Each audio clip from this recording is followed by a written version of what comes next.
네, 어제 하루 코로나19 신규 확진자 수 3,865명입니다. 지난달 30일 이후에 28일 만에 3,000명대를 기록한 건데요. 8주 만에 처음으로 감염 재생산 지수가 1 아래로 내려오며 전주 대비 하루 평균 확진자는 감소했지만 전국의 위험도는 5주 연속으로 매우 높은 수준을 유지하고 있습니다. 한편 국내에서도 미국 화이자사의 먹는 치료제 팍스로비드의 긴급 사용을 승인했습니다.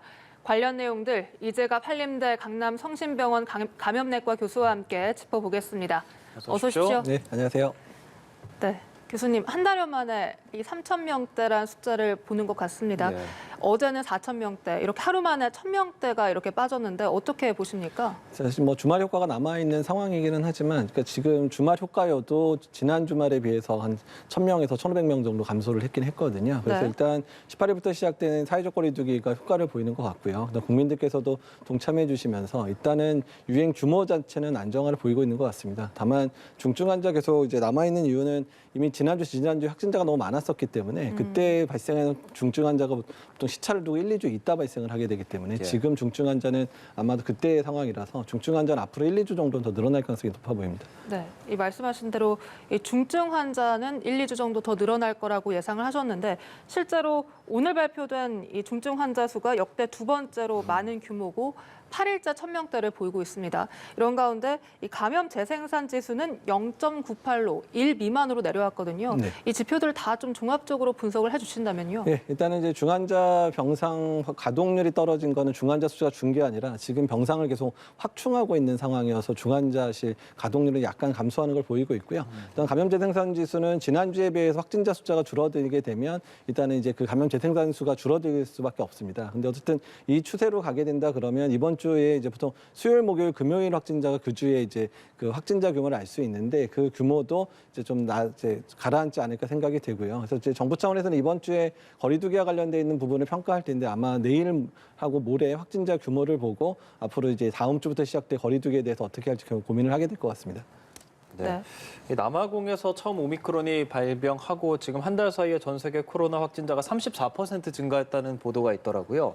같은 기간 사망자는 근데 한 18.8% 정도 줄었다고 하고요. 감염력이 높고 병원력이 낮은 오미크론의 특징을 좀 보여주는 것 같은데 이런 보도 좀 어떻게 보십니까? 네, 일단은 이제 오미크론 자체가 델타 변이에 비해서는 이제 확산 정도, 그러니까 전파 정도는 한 2배에서 3배 정도 늘어난 거는 맞는 것 같고 그러다 보니까 영국이나 미국이 뭐 2배에서 3배 정도 확진자 규모가 늘기는 했거든요. 근데 다만 중증 환자의 발생이라든지 이런 부분은 감소한 게 맞는 것 같고요. 다만 입원 환자의 감소 비율 같은 경우 영국 초기 데이터를 보게 되면 한 50% 정도는 감소했다고 나오는데 문제는 영국 같은 경우는 평상시 한 4만 명 나오던 데가 지금 12만 명 정도로 이제 확진자가 늘었으니까 중증 환자 입원 환자가 50% 줄었다 그래도 확진자 규모가 늘어나니까 입원 환자는 늘어나는 상황이 되거든요. 그래서 일단 확진자의 규모, 일단은 그 유행세가 커지는 것 자체가 의료 체계에 부담을 줄 수 있는 건 맞긴 맞기 때문에 그래서 오미크론에 대한 대비도 우리나라에서 철저히 해야 될 것 같습니다. 네, 이 국내에서도 이 오미크론 발생 후 10차 전파까지 발생을 했습니다. 전국 17개 시도 모두 발생을 했고 해외 유입보다 국내 전파가 많은 상황인데 현재 국내의 오미크론 상황은 어떻게 판단하십니까? 네, 일단은 지금 역학조사 통해서 계속 추적을 잘 하고 있고 또 해외에서 들어오는 경우는 이제 들어올 때 아예 확진 검사들을 통해서 지금 이제 어느 정도 유입을 차단하고 있어서 다른 국가에 비해서는 그래도 어느 정도 좀 이제 유행세를 좀 늦추고 있는 거는 성공하고 있는 것 같은데요. 네. 그럼에도 불구하고 델타 때도 뭐 기억하시겠지만 7월 달에 클러스터 몇 군데 발생했는데 8월 달에 거의 80% 넘었잖아요. 그래서 오미크론 자체가 국내에서 본격적으로 확산이 된다 그러면 아주 빠른 속도로 확산이 될 것 같은데요. 오히려 지금의 거리두기를 강화한 것 자체가 오미크론 변이 확산을 좀 막아주는 측면들이 현재 있는 거여서 그래서 거리두기나 이런 부분들은 한동안은 좀 유지를 할 수밖에 없지 않겠냐. 특히 오미크론의 저지를 위해서도 필요하지 않겠냐 생각을 하고 있습니다. 네, 지금 그 방금 말씀해주신 이 오미크론이 잘 막고 있다는 측면에 있어서 오미크론 현재 14일로 자가격리 기간이 되어 있는데 델타는 11일로 되어 있잖아요. 네. 오미크론도 단축을 한다는 보도들이 있더라고요. 어떻게 생각하시나요? 그렇습니다. 이제 최근에 한 200여 명에 대한 이제 그 환자 임상 양상에 대해서 어제 질병관리청이 발표를 했는데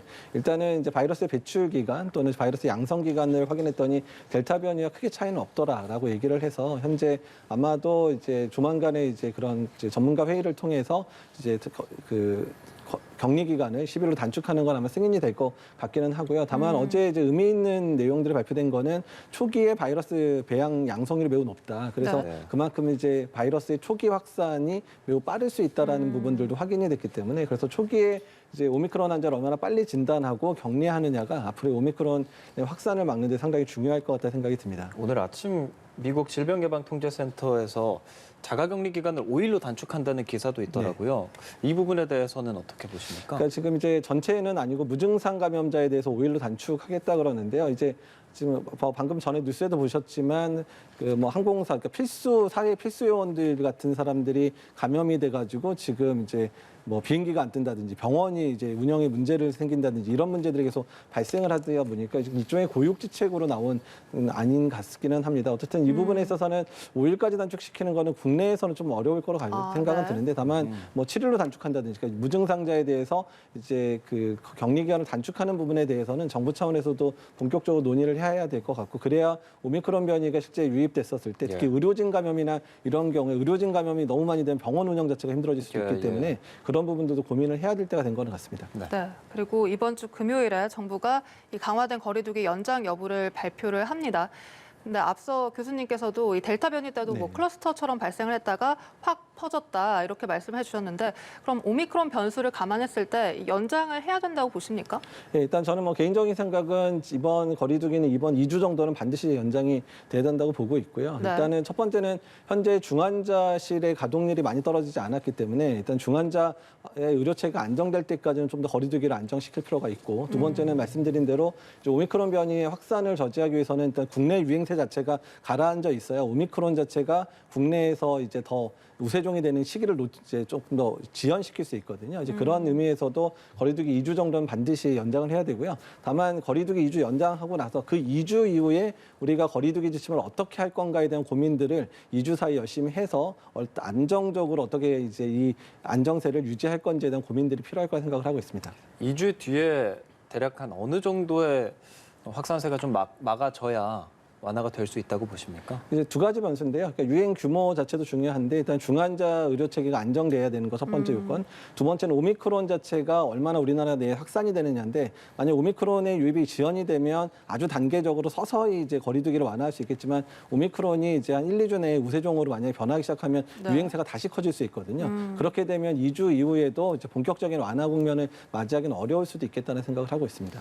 네. 그럼 구체적으로 위중증 환자가 몇 명대를 기준선으로 해야 이게 좀 완화를 기대를 해볼 수 있을까요? 그러니까 이제 정부 차원에서 처음에 이제 이번에 단계적 일상회복 할 때 75%를 이제 위험선으로 잡았고 그다음에 이제 경고선을 60% 정도로 잡았었거든요. 네. 그래서 일단 60% 미만으로 이제 떨어질 가능성이 높은 상황이 되면 거리두기 완화 또는 단계적 일상회복이 다시 시작될 수 있을 거라고 보기는 보고 있습니다. 근데 다만 이제 말씀드린 대로 한 가지 변수가 오미크론이 껴있기 때문에 네. 그래서 중환자실을 가동률은 60% 정도까지 낮춰야 되는 거는 우선이기는 한데 오미크론의 유입 상황들을 보고 다시 한번 고민을 해야 될 것 같다는 얘기입니다. 네. 예. 최근 뭐 병상 부족이 심화하고 있기 때문에 정부는 증상 발현 20일이 지난 환자는 병상을 옮기도록 하고 있잖아요. 네. 그런데 22명의 환자가 숨졌다는 보도도 있었고요.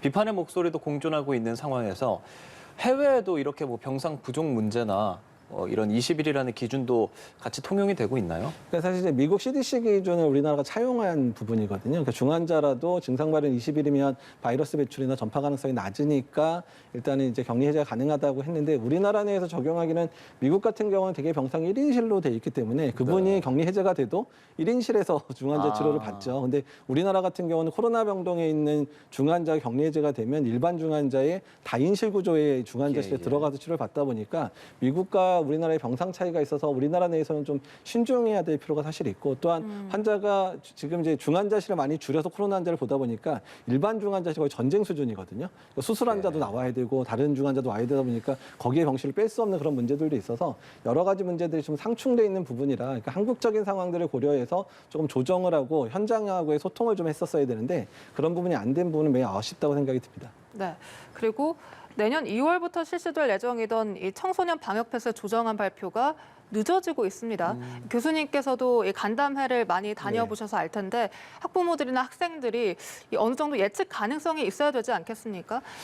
근데 이제 저는 이제 뭐 방역 패스에 관해서는 뭐 이렇게 반대를 하고 있지 않고 저는 오히려 찬성하는 입장인데 다만 이제 시행 시기를 늦추는 거 말고는 사실 대안이 별로 없기는 없습니다. 근데 이제 정부 차원에서나 또는 이제 학교 입장에서는 학생들이 방학 동안에 예방 접종을 충분히 맞아야 내년 1학기를 준비할 수 있다는 이제 그런 부분을 고려해서 방역 패스를 2월 1일자로 지정을 한 거기는 한데 근데 어쨌든 3월에 학교가 제대로 운영이 되려면 학생들의 예방 접종률이 올라가야 되는데요. 일단 방역 패스 영향인지는 모르겠지만 어떤 학생들의 예방 접종 속도가 좀 빨라지기는 했거든요. 네. 그래서 아마 학생들의 예방 접종의 그 수준 정도에 따라서 이걸 연장을 할지 여부는 결정될 것 같고요. 저는 만약에 연장하더라도 한 3, 4월 정도 그러니까 학기 시작하기 전에 접종률을 올릴 수 있는 수준 정도까지 양보를 할 수 있겠지만 너무 뒤로 미룬 건 어렵지 않을까 생각을 하고 있습니다. 방역 패스에 좀 찬성한다고 해주셔서 궁금한 네. 건데 네.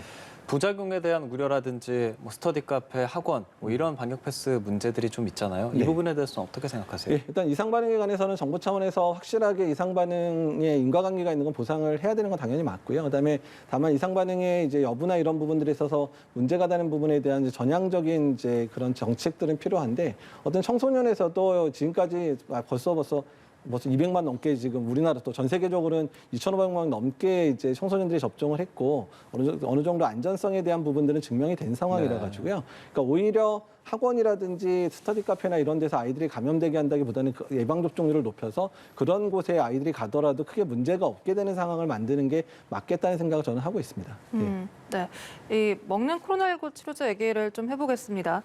국내에서도 어제 먹는 코로나 치료제 승인이 네, 됐습니다. 네. 그런데 화이자사와 머크사 중에서 화이자사의 이 알약만 승인이 됐거든요. 그 이유가 무엇입니까? 일단 이제 사실 두 가지 다 심의 이제 전문가 자문회의는 이미 다 이제 끝난 상황이기는 하고요. 그러니까 팍스로비드 자체가 미국에서도 이제 미국 FDA가 팍스로비드가 워낙에 이제 효과나 이런 측면에서 더 좋은 측면이 있어서 먼저 승인을 했고 몰루피라비어를 일종의 팍스로비드를 쓸 수 없는 상황에서 보조 치료제로 형태로 지금 이제 승인할 가능성이 높은 상황이 됐거든요. 그러니까 우리나라도 이제 미국 FDA 스탠스를 따라가는 상황으로 네. 보시면 될 것 같고요. 그래서 팍스로비드가 아마 이제 보편적인 치료의 아주 기본약 그다음에 그 팍스로비드 쓸 수 없게 물량이 부족하거나 그럴 때 몰루피라비어를 쓰거나 팍스로비드는 좀 더 이제 고위험군한테 쓰고 몰루피라비어는 이제 거의 팍스로비드를 사용할 수 없는 그룹에 쓰는 이런 이제 순차적인 적용 방법들에 대한 고민이 필요해서 몰루피라비도 승인은 되겠지만 이제 몰루피라비어의 적응증과 관련된 부분들을 고민하느라 약간 연기가 됐다라고 보시는 게 맞을 것 같습니다. 그러면 승인은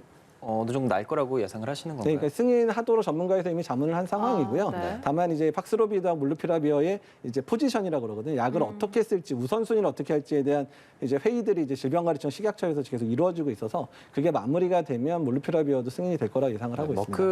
머크사에서는 부작용이 있을 수 있다고 하면서 18세 이하 그리고 임산부에 대해서는 사용을 좀 제한한다. 네. 부작용에 대해서 아예 고지를 했더라고요. 우리나라도 그런 방식으로 사용을 하게 될까요? 네, 그렇죠. 일단 18세 이상 성인에서 사용이 되고, 그다음에 이제 임신 가능성, 그러니까 가임기 여성에 대해서 이제 주의 문구가 들어갈 거고요. 그다음에 남성에서도 일단 약을 사용하게 됐을 경우에 일단 이제 피임을 한다든지 이런 부분에 대한 권고 사항이 나온 상황에서 사용이 될 가능성이 높습니다. 네. 그러면 앞서서가 그 머크사의 몰누피라비르에 대한 부작용이었는데 그럼 화이자의 팍스로비드는 아무 부작용이 없는 겁니까? 팍스로비드도 뭐 여러 가지 뭐 약물 부작용들이 사실은 보고되고 있는데 그 보통 이제 이런 치료제는 한 5일 정도밖에 사용을 안 하다 보니까 네. 좀 심각한 이상 반응은 보고된 적은 없고요. 다만 팍스로비드에는 이제 리토나비어라고 해서 팍스로비드의 반감기를 올려서 약효가 지속되게 하는 성분이 들어가는데 이 약제가 다른 약들과의 이제 그 서로 간섭 효과가 상당히 많은 약들입니다. 그래서 이제 그런 간섭 효과가 있는 약을 복용하는 사람들에 대해서 주의를 하면서 쓸 수밖에 없어서 그런 거에 대한 사전 고지는 약품 사용할 때 환자 그리고 이제 그 처방하는 의료진한테 제공이 될 것 같습니다. 그 부작용이 사실 많은 분들이 가장 걱정하는 부분이기는 하잖아요. 네. 부작용이 생겼을 때 신고하는 곳이나 좀 뭐 이야기를 할 수 있는 곳이 있을까요? 네, 일단은 제 의약품 사용에 의한 이상 반응에 대해서는 일단은 백신에 관련된 건 질병관리청에서 수집을 하고 있고요. 일반 의약품과 관련돼 있는 부분은 의약품 안전관리원에서 수집을 하고 있고 이제 식약처 홈페이지를 통해서 이제 신청이 가능하거든요. 그래서 그런 체계들을 하시면 되는데 다만 이제 백신은 건강한 사람한테 맞는 거기 때문에 안전성에 대해서 좀 더 엄격한데 치료제는 일단은 이제 이미 감염된 사람한테 투여를 해야 되는 상황이니까 감염된 사람한테 이 약을 투여했을 때 좀 더 효과 이상 반응에 비해 효과가 훨씬 훨씬 좋다 그러면 사용하게 허락이 되고 있거든요. 그다음에 5일 정도밖에 사용을 안 하고 이제 약을 끊는 그런 상황이기 때문에 이상 반응과 관련된 부분에 있어서는 아주 뭐 중대한 이상 반응이 발생할 가능성은 높지는 않다고 보고 있습니다. 네, 이 정부가 확보한 물량이 충분한지도 관심사입니다. 정부는 먹는 치료제 60만 4천 명분을 확보를 했고 추가로 40만 명분을 협의 중이라고 하거든요. 이 정도 분량이면 충분합니까? 그렇죠. 사실 유행 상황을 고려해야 되기는 하는데요. 사실 우리나라가 2년 동안 전체 확진자 60만 명이기는 했거든요. 아, 네. 그러긴 한데 다만 또 지금 현재 쓰는 팍스로비나 몰누피라비어는 고위험군에서만 쓰게 돼 있고 그다음에 경증, 중등증에서만 쓰게 되기 때문에 그러니까 우리나라가 2년 때 발생한 환자를 생각을 한다 그러면 양은 당연히 뭐 충분하다고 볼 수 있는데 네. 우리가 단계적 일상회복을 통해서 어느 정도 확진자가 늘어나는 거를 이제 감안하고 이제 뭐 사회 정책을 이제 운영하기로 마음을 먹었잖아요. 그렇게 되면 확진자 규모가 얼마나 늘어날지는 아직 예측을 할 수가 없습니다. 그래서 1년에 뭐 100만 명, 200만 명 발생할 수도 있는 상황이면 60만 명이면 한 300만 명 정도일 때 고위험군 이 발생하는 수준은 맞는 수준이긴 하거든요. 그래서 유행 상황을 감안하고 우리가 앞으로 거리두기를 어떻게 할 건지에 대한 방향을 결정하고 물량에 대한 예측 작업들 사실 다시 한번 해야 되긴 합니다. 네. 네, 그렇다면 이런 물량들이 들어왔을 때 누구에게 지급이 되는지 누가 먼저 이 약을 투약하게 되는지도 궁금하거든요. 예, 사실 약이 뭐 1월 중순이나 1월 말부터 이제 순차적으로 들어오기 때문에 약이 한꺼번에 많이 풀리지는 않거든요.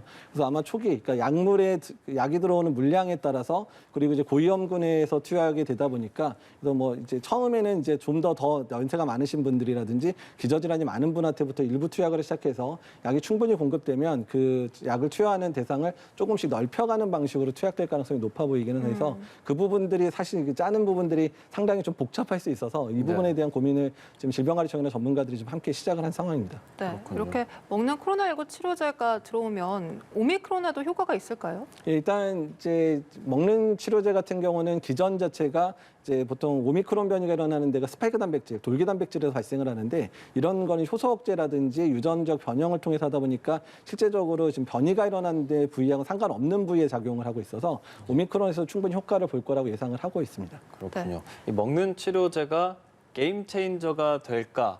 에 대해서 많은 분들이 궁금해하고 계십니다. 일단 현실화는 됐어요. 먹는 치료제가 네. 개발도 됐고 수입하기로도 했는데 어떻게 보십니까? 뭐 게임 체인저라는 단어를 제가 별로 좋아하지는 않는데요. 네. 그러니까 왜냐하면 이제 먹는 치료제라고 하는 게 뭐 이제 말씀드렸지만 이제 고위험군에서 경증 중등증일 때, 즉 빠른 진단과 빠른 투약이 돼야 효과를 볼 수 있는 약제거든요. 네. 그러니까 이미 중증 진행한 환자에서는 크게 효과를 볼 수 없는 가능성이 높기 때문에 그러니까 앞으로 오히려 우리가 이게 게임 체인저가 되게 만들려면 얼마나 빨리 환자를 진단하고 빨리 투약할 수 있는 그런 의료 시스템을 만드느냐가 이제 그 부분이 더 중요하게 될 수 있습니다. 한 달 정도의 시간이 있기 때문에 그 시간들을 통해서 고위험군 중에서 확진된 사람 빨리 찾아내고 또한 투약할 수 있는 그런 시스템을 만드는 게 지금은 가장 큰 숙제라고 볼 수 있을 것 같습니다. 네. 그리고- 현재 백신 3차 접종을 네. 열심히 맞고 있는 상황에서 먹는 치료제까지 생겼고 앞으로 어떤 식으로 방역 체계를 해나가면 된다고 생각하시나요? 예, 어떻든 지금 이제 중증 환자의 비율이나 중환자실 가동률 중심으로 지금 이제 방역을 완화할 건지 말 건지를 결정을 하고 있잖아요. 거리두기 완화와 관련돼 있어서. 그러니까 만약에 이제 백신 3차 접종률이 충분히 올라가서 고위험군에서의 중증 환자도 줄고 또한 먹는 치료제를 통해서 환자들이 조기에 투약을 해서 중증 환자가 줄어든다면 조금 더 확진자가 늘어나더라도 의료 체계는 보전이 될 가능성이 높습니다. 그래서 아마도 이제 확진자가 늘어나는 걸 용인하면서 중환자 숫자를 관리하는 체계로 계속해서 단계적 일상회복이 일어날 것 같기 때문에 먹는 치료제가 들어오면 그런 부분들에 대한 전반적인 로드맵들을 정부가 발표하게 되지 않을까 생각을 하고 있습니다. 네, 알겠습니다. 지금까지 이재갑 한림대 강남성심병원 감염내과 교수와 이야기 나눠봤습니다. 오늘 말씀 고맙습니다. 네, 감사합니다.